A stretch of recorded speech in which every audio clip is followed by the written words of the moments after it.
আমি মৌসুমীকে বিয়ে করলে আপনি খুশি হবেন? হ্যাঁ, করছি। ২৭ বছরের সংসার ভাঙার নীরব ট্র্যাজেডি মৌসুমী ওমর সানি, ছেলে ফারদিনের কান্নার গল্প। বাংলাদেশের চলচ্চিত্র অঙ্গনের অন্যতম আলোচিত দম্পতি মৌসুমী ও ওমর সানি। উদাহরণ হিসেবে প্রায় ২৭ বছরের দীর্ঘ সংসার, একসাথে ওঠানামা, সাফল্য, ব্যর্থতা সব মিলিয়ে এই পরিবার ছিল শোবিজের আলোচনার বাহিরের এক শান্ত ঠিকানা।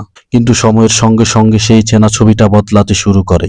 অবশেষে ভেঙে যায় ২৭ বছরের সংসার। এই বিচ্ছেদের খবর যতটা না চমকে দিয়েছে ভক্তদের, তার চেয়ে বেশি হৃদয় ছুঁয়ে গেছে এক ব্যক্তির কান্না। তাদের একমাত্র ছেলে ফারদিনের আবেগঘন মুহূর্ত এবং নীরবতা। ঘনিষ্ঠ সূত্রে জানা যায় মৌসুমী ও ওমর সানির সম্পর্ক বেশ কিছুদিন ধরে টানাপোড়ার মধ্যে ছিল। পারিবারিক বিষয়গুলো তারা চেষ্টা করেছেন গোপন রাখার, কিন্তু শেষ পর্যন্ত সেই দূরত্ব আর সামলানো সম্ভব হয়নি। আইনি প্রক্রিয়া, পারিবারিক আলোচনা, সবকিছুর মাঝখানে সবচেয়ে বেশি উপেক্ষিত থেকে গেছে একজন মানুষের অনুভূতি। তিনি হলেন তাদের ছেলে ফারদিন। ফারদিনের কান্না, বিচ্ছেদ, ভেঙে পড়া এক ছেলে। পরিচিত জনদের ভাষ্যমতে বাবা মায়ের আলাদা হয়ে যাওয়ার সিদ্ধান্ত জানার পর ফারদিন নিজেকে সামলাতে পারেননি। বেশ কয়েকবার আবেগ নিয়ন্ত্রণ হারিয়ে কেঁদে ফেলেছেন তিনি। ফারদিন নাকি স্পষ্ট করে বলেছেন, আমি কিছু চাই না, আলাদা বাড়ি, আলাদা জীবন, কিছু চাই না, শুধু আগের মতো মা আর বাবাকে একসাথে দেখতে চাই। এই কথায় কথায় বিচ্ছেদ আসলে কাগজে কলমে দুজন মানুষের হলেও আর ক্ষত সবচেয়ে গভীর হয় সন্তানের মনে।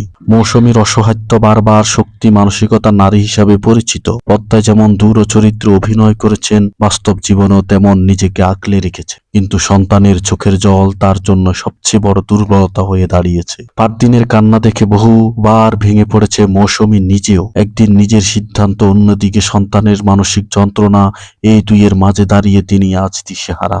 ওমর সানির নীরব যন্ত্রণা, অন্যদিকে ওমর সানি প্রকাশ্যে খুব বেশি কথা না বললেও ছেলের অবস্থা ভিতরে ভিতরে ভেঙে পড়েছেন। ঘনিষ্ঠজনরা বলছেন ফারদিন কাঁদলে তিনি অনেক সময় চুপচাপ হয়ে যান, কোনো উত্তর খুঁজে পান না, কোন যুক্তি দাঁড় করাতে পারেন না। মৌসুমী, তোমার ছেলেকে নিয়ে আমি নামাজে যাচ্ছি। আই লাভ ইউ, অনেক মিস করতেছি।